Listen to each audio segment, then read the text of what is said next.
Ethan Coleman woke up in a hospital bed, unable to feel his legs. The doctors telling him he'd never walk again after the drunk driver slammed into him at 70 miles per hour.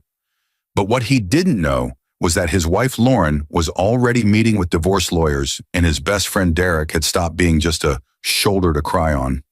Ethan, a talented architect who just won the biggest contract of his career, a $450 million urban development project, 3 days before the accident left him paralyzed from the waist down, watched his wife's visits become shorter and colder, while Derek's became longer and more intimate with her. Lauren divorced him 6 months after the accident, handing him papers in his rehab center before announcing she was marrying Derek, the man who'd been Ethan's college roommate and business partner. Completely unaware that Ethan's $450 million contract had activated the day she left, and he was about to build an empire from his wheelchair. What happens when a man who lost the use of his legs discovers his wife and best friend saw him as broken, not knowing he'd won the contract that would make him more powerful than they could imagine? What did Ethan do with his $450 million contract that would crush them so completely they'd realize they hadn't just left a disabled man, they'd abandoned a titan?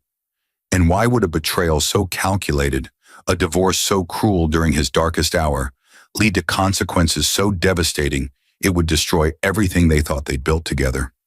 Ethan Coleman's fingers traced the contract on his lap, the paper heavy with possibility and irony.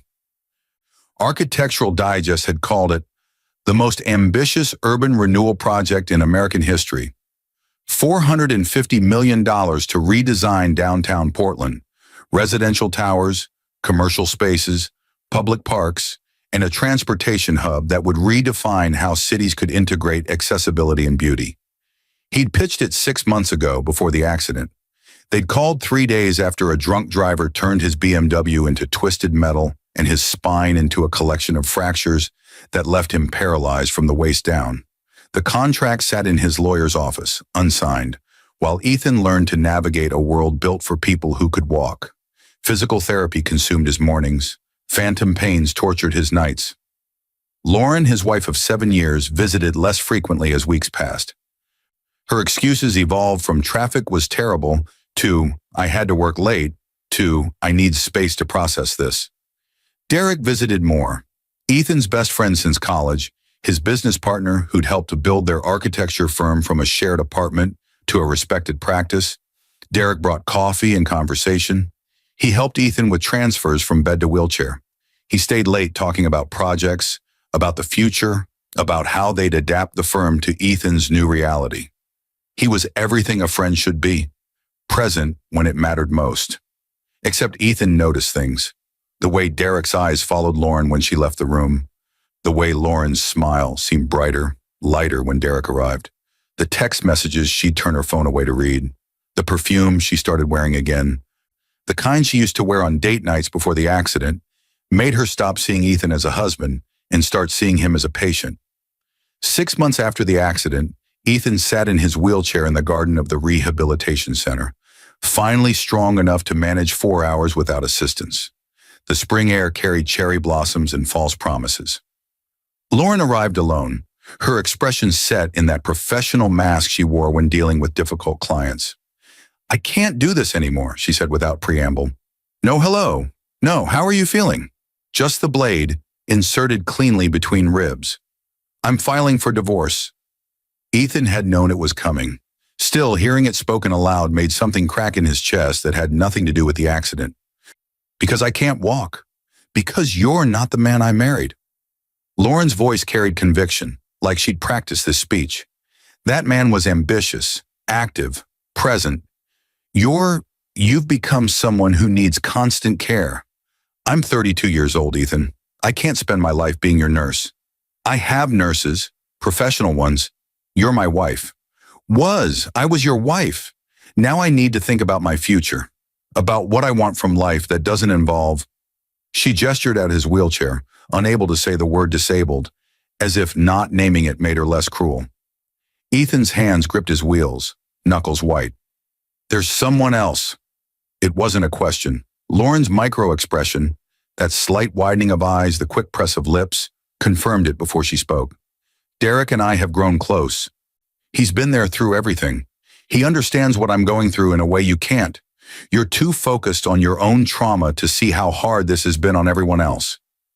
The audacity of it stole Ethan's breath. She was reframing her betrayal as his failure to consider her feelings while he learned to catheterize himself and manage pressure sores and fight through agony just to maintain basic dignity. "Derek," Ethan repeated, tasting his best friend's name like poison. "My best friend. The man who stood up at our wedding. The man I trusted with my business, my life, my wife while I was broken in a hospital bed. Don't be dramatic. Nothing happened while you were married. We waited. We're not monsters." 6 months. They'd waited 6 months after his life exploded into disability and pain and loss. How generous. How respectful. "I want the divorce finalized quickly," Lauren continued, pulling papers from her bag. "I've already had my lawyer draw everything up. You keep the firm, I keep the house. We split savings equally. Derek will buy out your share of the partnership. It's all very fair." Ethan took the papers with hands that trembled with rage he couldn't show. He read the terms that would divide 7 years of marriage into asset columns and financial settlements. Nowhere in the documents was there mention of the contract, the $450 million project that would begin the moment he signed his acceptance. Lauren didn't know about it. Derek didn't either.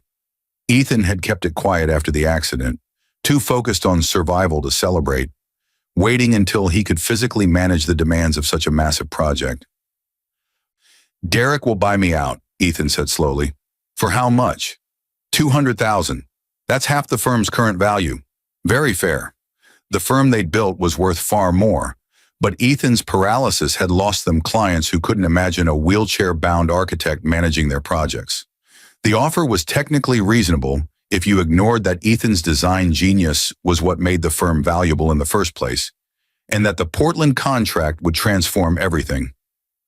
"I'll sign," Ethan said quietly, "on one condition. Give me 2 weeks to review everything with my own lawyer. Make sure it's all correct." Lauren's relief was visible, her shoulders dropping from their defensive hunch. "Of course. 2 weeks. Thank you for being mature about this, Ethan. I know it's hard. But this is better for both of us." She left without kissing him goodbye, without touching him at all, as if paralysis might be contagious. Ethan sat in the garden until sunset painted the sky in shades of ending, then wheeled himself to the phone in his room and called his lawyer. "Robert, Ethan Coleman, I need you to do 3 things.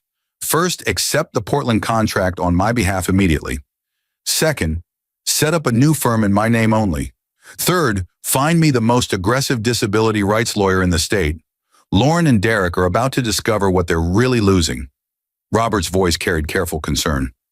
"Ethan, are you sure about this?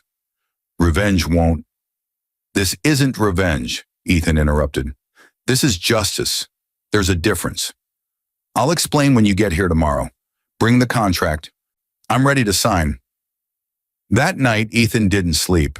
He drafted preliminary designs for the Portland project, his mind sharp despite his body's betrayal. The contract wasn't just money. It was creative control over reshaping a city center with revolutionary accessibility integration. His accident had given him perspective other architects didn't have.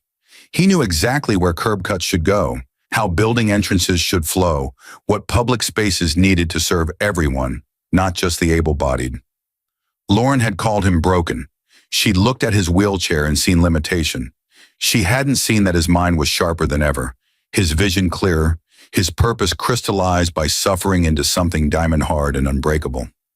Derek visited the next afternoon, his expression somber and calculated to convey appropriate guilt. He wheeled Ethan to the garden again, that same spot where Lauren had delivered her blade, and sat on the bench across from him like a confessor seeking absolution. "I need to explain," Derek began, his voice carrying practiced sincerity. "What's happening with Lauren and me? It wasn't planned. It just evolved. We were both dealing with your situation, trying to be strong, trying to support you. We found comfort in each other." "My situation," Ethan repeated flatly. "You mean my paralysis, my disability?" "Say the words, Derek. Don't hide behind euphemisms." Derek flinched. "Your paralysis. We were dealing with your paralysis and what it meant for all of us. The firm was struggling. Clients were leaving.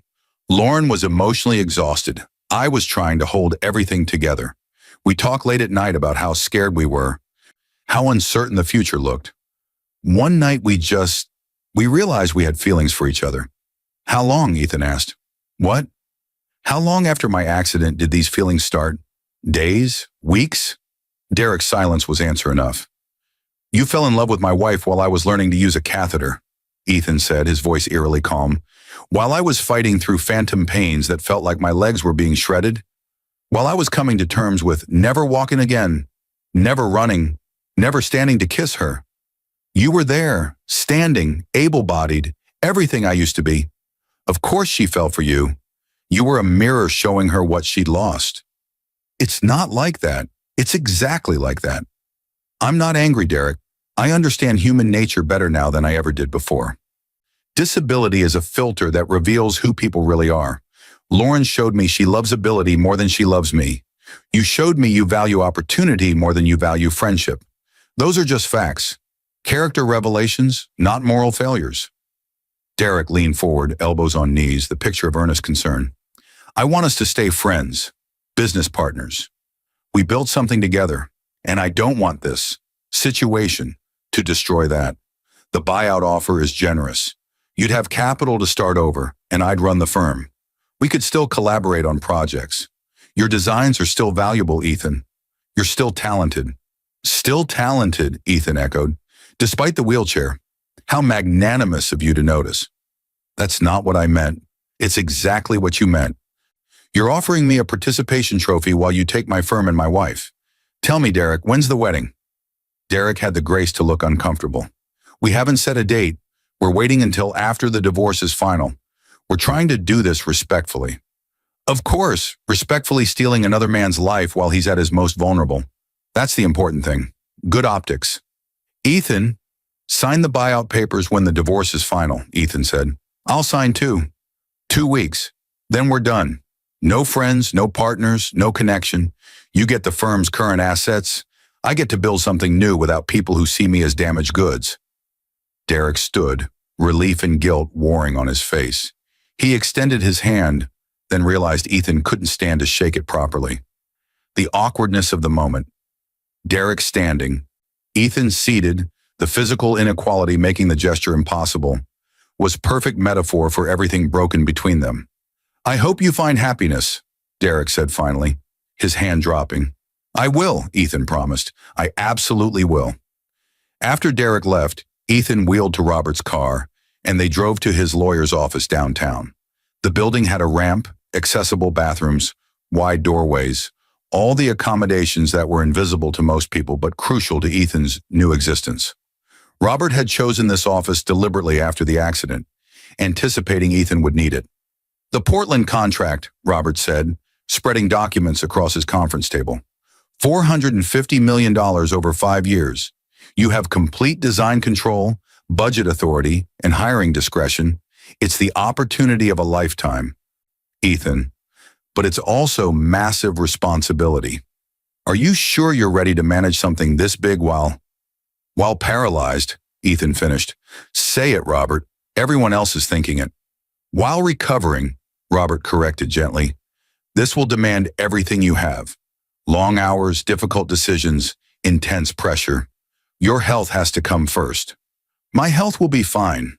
I've spent 6 months learning to manage my disability. Now I'm going to learn to thrive with it. The Portland project needs someone who understands accessibility intimately, who's lived the frustrations of navigating a world built without considering people like me. I'm uniquely qualified to design something revolutionary. Robert studied him carefully. And Lauren and Derek? We'll discover they bet on the wrong horse. Derek's buying a dying firm for $200,000 while I'm launching a new one with $450 million in contracted work. Lauren's marrying a man who'll struggle to keep our old clients while I'm designing the most talked about urban project in the country. I'm not going to destroy them, Robert. I'm going to succeed so spectacularly that they'll destroy themselves with regret. That's not revenge? No, revenge would be hiring lawyers to make their lives miserable, or sabotaging Derek's firm, or exposing their affair publicly. I'm not doing any of that. I'm building something meaningful that happens to reveal what they threw away. There's a difference. Robert smiled slightly. Your mother would be proud.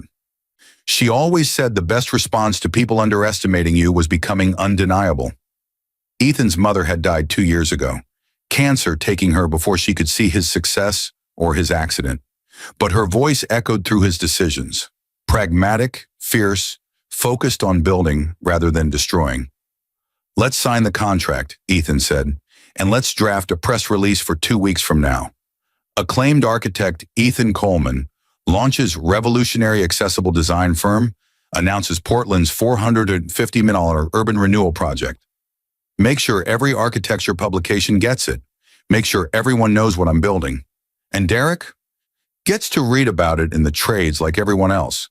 After he's signed papers selling me out of the firm, he thinks is our shared legacy. They worked through the afternoon, Ethan signing documents that would transform his life. The contract was dense with specifications, timelines, deliverables. The Portland City Council had chosen him over 20 competing firms because his vision integrated accessibility into beauty rather than treating it as afterthought or obligation. They'd seen his designs for public spaces that welcomed everyone, his innovative approaches to transportation and housing. They didn't know he was paralyzed. They'd chosen him on merit before the accident. Now he'd proved that disability hadn't diminished his vision, it had enhanced it. 2 weeks passed. Ethan signed the divorce papers in Robert's office, Lauren arriving with Derek standing protectively behind her. They both looked relieved, eager to finalize what they saw as an escape from obligation. The papers divided their marriage into financial terms, splitting bank accounts and possessions with clinical precision. Thank you for being reasonable, Lauren said as she signed the final page. I know this wasn't easy for you. Nothing's been easy for me, Ethan replied, but I'm learning that easy isn't what builds character. Hardship does. Derek signed the firm buyout next, his signature transferring ownership of Coleman and Brooks Architecture to himself alone. $200,000 changed accounts. Derek looked satisfied, perhaps slightly smug. He'd gotten the firm, the woman, the future he wanted. I hope there are no hard feelings, Derek said. Business is business. Personal is personal. We can keep them separate. Absolutely, Ethan agreed. No hard feelings at all. Just clarity. They left together, Lauren's hand finding Derek's as they walked to the elevator. Ethan watched them go without emotion, already thinking about tomorrow's press release, about the team he was assembling, about the project that would reshape Portland and his career. Robert waited until they were gone. You feel anything? Relief, Ethan said honestly. They've been weights around my neck pretending to be life preservers. Now I can swim. The press release went out at 9 a.m. the next morning. By noon, Ethan's phone was exploding with calls from reporters, former clients, architecture firms wanting to partner. By 3 p.m., Derek called. Ethan let it ring 6 times before answering. Derek. What the hell, Ethan? $450 million? The Portland project? You had that contract the whole time? I won it 3 days before the accident. Forgot to mention it during the 6 months I was learning to manage my paralysis and watching my wife fall in love with my best friend. Must have slipped my mind. You let me buy the firm for $200,000 when you had a $450 million contract? You bought a firm whose main asset was my design reputation. I took my reputation with me. You bought debt, overhead, and a few clients who will leave the moment they hear I've launched a new practice. That seems fair to me. Very fair, actually. To quote your words back to you. Silence on the line, thick with realization. You could have told us, Derek finally said. You could have been honest.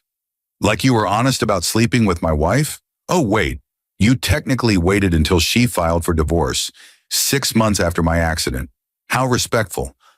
How honest. This is vindictive. This is business, Ethan interrupted. Personal is personal. Business is business. You can keep them separate, right? That's what you told me. He hung up before Derek could respond. Lauren called an hour later, her voice shaking. You made us look like fools. I made you look exactly like what you are. People who underestimated a disabled man because you confused physical paralysis with mental limitation. You saw a wheelchair and assumed I was finished. That's on you, not me. We could have worked together on this. The Portland project could have saved the firm you couldn't wait to escape, the firm tied to a husband you called broken. That firm? No, Lauren, you made your choice. You wanted a new life with Derek, free from the burden of my disability. I'm giving you exactly that. You're free. Enjoy it. The media is calling me a gold digger who left you after your accident. Do you know how that looks? I imagine it looks like the truth. You did leave me after my accident, for my best friend, who bought my share of our firm for pennies while I had a $450 million contract. The media is not wrong, Lauren. They're just paying attention. I'm not a gold digger. You're a person who measures love by ability and comfort. When I became unable and uncomfortable, you left. That's fine. That's your choice. But choices have consequences. I'm not going to lie to protect you from the natural results of your decisions. She was crying now, sharp, angry sobs. You're doing this on purpose. You're trying to ruin us. I'm building something, Ethan said calmly. If that ruins you by comparison, that says more about your foundation than my intentions. I need to go, Lauren. I have a design meeting in 20 minutes. Good luck with Derek. I hope he gives you the life you wanted. He disconnected and turned off his phone. The meeting was real. He'd assembled a team of brilliant designers, engineers, and accessibility consultants who understood his vision for Portland. They gathered in his new office space, converted from a warehouse with ceiling-height windows and zero barriers between workspaces. Everything wheelchair accessible, everything designed for collaboration. Over the next year, Ethan poured himself into the Portland project. His designs integrated wheelchair ramps into public art installations, created tactile pathways for the blind that were beautiful enough to enhance rather than detract from aesthetics, positioned seating at varied heights to accommodate different bodies and abilities. The project became a showcase for how accessibility and beauty could coexist, how designing for disability improved experiences for everyone. Media coverage exploded. Architecture journals called it revolutionary. Disability rights organizations celebrated it as validation. Portland citizens watched their city transform into something more inclusive, more thoughtful, more human. Derek's firm struggled. Clients who'd worked with Coleman and Brooks specifically for Ethan's designs left for his new practice. The firm's reputation as derivative, as profiting from Ethan's genius without the genius himself, solidified. Within 6 months, Derek was taking projects he would have rejected as beneath him before. Within a year, he was laying off staff. Lauren's social media presence, once cheerful and curated, went quiet. The narrative of the woman who left her paralyzed husband for his best friend had crystallized in public consciousness. Her old friends distanced themselves. Her family asked uncomfortable questions. Derek, stressed and struggling, became less of the charming partner she'd imagined and more of a daily reminder of everything the choice had cost. Ethan watched none of this. He was too busy building, creating, designing the most important work of his career. He hired talented architects who'd been overlooked because of disability, who brought perspectives that enhanced every project. He dated occasionally, finding connection with people who saw his wheelchair as fact rather than definition. He learned to surf using adaptive equipment, traveled to cities studying their accessibility, lived a full life that proved mobility was mindset as much as physicality. 18 months after the divorce, Ethan received an email from Lauren. No subject line, just a message. I made a mistake. Not about the divorce, you deserve better than someone who couldn't handle the hard times, but about how I handled it, about the timing, about not seeing what you were building while I was focused on what you'd lost. Derek and I didn't work out. Turns out we didn't actually love each other. We were just both running from different things. I'm sorry for how I treated you. You were right. Disability revealed character. Mine wasn't good enough. Yours was better than I deserved. Ethan read it twice, then deleted it without responding. Some apologies came too late to matter. Some revelations, however genuine, didn't require acknowledgement. Lauren had shown him who she was. He'd built a life that didn't need her validation or regret. The Portland project completed on time and under budget. The opening ceremony drew national attention, a celebration of accessible design that felt more like festival than conference. Ethan gave the keynote speech from his wheelchair, talking about how limitation could inspire innovation, how designing for the margins improved the center, how his accident had given him vision other architects couldn't access. "I'm not grateful I'm paralyzed," he said to the crowd of thousands. "I'd walk again if I could. But I am grateful for what adversity revealed, who my real allies were, what I was truly capable of, where my purpose actually lived." Suffering clarifies. It shows you who stays when things get hard. It teaches you that value isn't measured in physical ability, but in vision, persistence, and character. The applause was thunderous. Standing ovation, ironic but genuine. Derek attended, Ethan noticed, sitting in the back. He looked older, harder, diminished somehow. After the ceremony, he approached carefully, hesitantly. "Ethan, can we talk?" "We are talking. I mean really talk. About what happened. I want to apologize." Ethan studied the man who'd been his best friend, seeing clearly now what he'd missed before. Derek had always been ambitious but not creative, connected but not original. He'd needed Ethan's talent to build his reputation. When that talent came with a wheelchair, Derek had taken what he could salvage and run. "I accept your apology," Ethan said simply. Derek blinked, clearly expecting resistance. "You do?" "Yes, because holding on to anger would poison what I'm building. Because you showed me exactly who you were, and I learned from it. Because your betrayal gave me freedom to create something better than we ever could have built together. So yes, I forgive you. But that doesn't mean I trust you. Forgiveness and trust are different things. Could we? Is there any chance we could work together again? Your firm is doing incredible things. I could contribute." "No," Ethan said firmly. "You taught me that some bridges, once burned, should stay ash. I don't need to rebuild what's already been destroyed. I need to keep building what's new. You should do the same. Figure out what you can create without riding someone else's talent. That's my advice. Free of charge."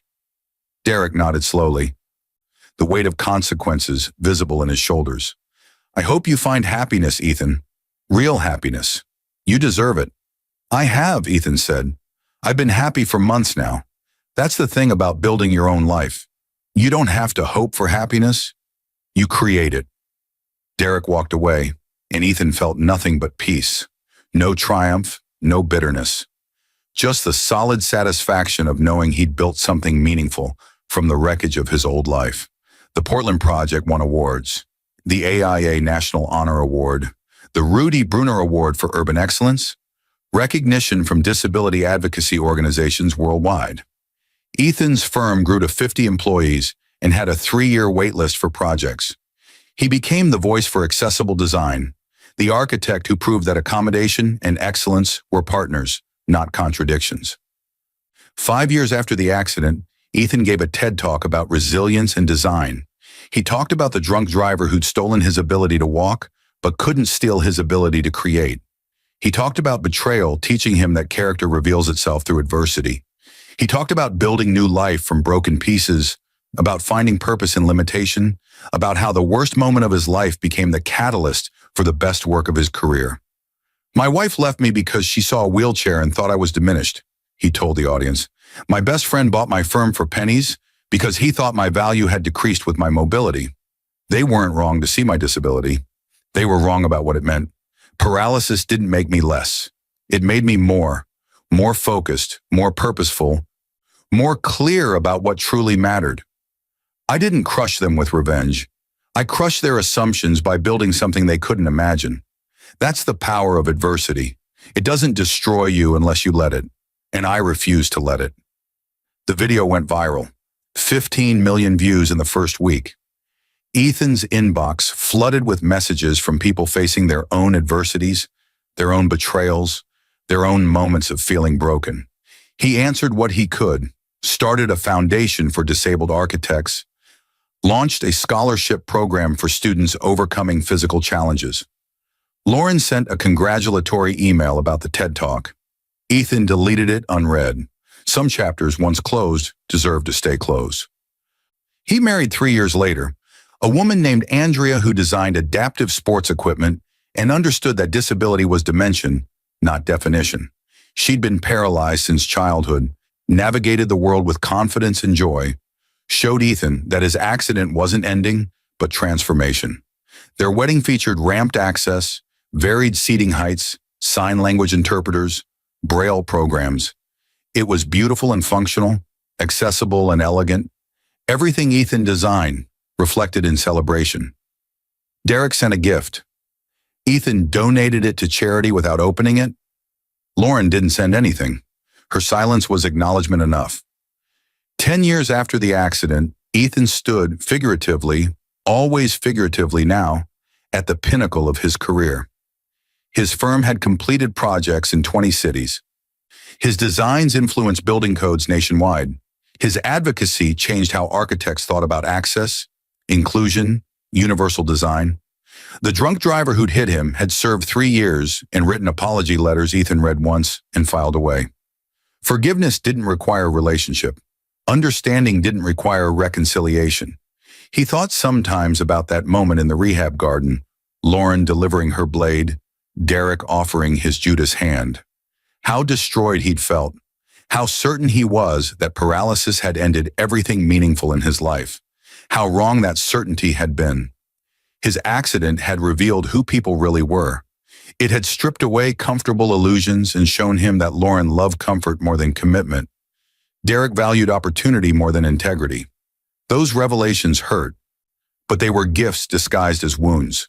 They freed him to build something real with people who stayed when things got hard. He hadn't crushed Lauren and Derek through cruelty or revenge. He'd crushed their comfortable narrative that leaving him was justified because he was broken. He'd proven, day by day, design by design, that value wasn't measured in ability to walk, but in capacity to create, to persist, to transform limitation into innovation. That was the crushing weight they couldn't escape. The knowledge that they'd had a chance to be part of something extraordinary and had chosen the ordinary instead. They'd gambled that Ethan's disability made him lesser. They'd lost that bet so thoroughly that their own mediocrity became unbearable by comparison. Ethan didn't celebrate their failure. He barely noticed it. He was too busy living the life they'd assumed he couldn't have, full of purpose, love, creation, meaning. He'd learned that crushing people wasn't about destroying them. It was about succeeding so completely that their betrayal became irrelevant. That was the ultimate victory, making them matter so little that their regret was just background noise in a life built on better foundations. He rolled through his office one evening, reviewing designs for a new project in Seattle. Andrea working beside him on adaptive playground equipment that would change how children with disabilities experience play. They worked in comfortable silence, two people who'd transformed their limitations into launch points rather than endings. His phone buzzed, a text from an unknown number. "I saw your TED Talk. I was the drunk driver who hit you 10 years ago. I've spent every day since trying to become someone worthy of the second chance you gave me by surviving. Thank you for showing that tragedy doesn't have to destroy people. You could have let bitterness consume you. Instead, you built something beautiful. That grace saved my life too." Ethan read it twice, then typed a response. Grace didn't save either of us. We saved ourselves by choosing purpose over bitterness. Keep building. That's all any of us can do. He deleted the number and returned to his designs, to the work that mattered, to the life he'd built from wreckage. Lauren and Derek had crushed themselves under the weight of their own small choices. Ethan had built something too solid to be crushed. A life of meaning, a career of impact, a foundation that couldn't be shaken by betrayal or accident or anything else the world threw at him. That was the real victory, not crushing them, but building something so substantial that their betrayal became a footnote in a much larger story. He looked at Andrea, at his designs, at the evidence of a life well lived despite everything, and he smiled.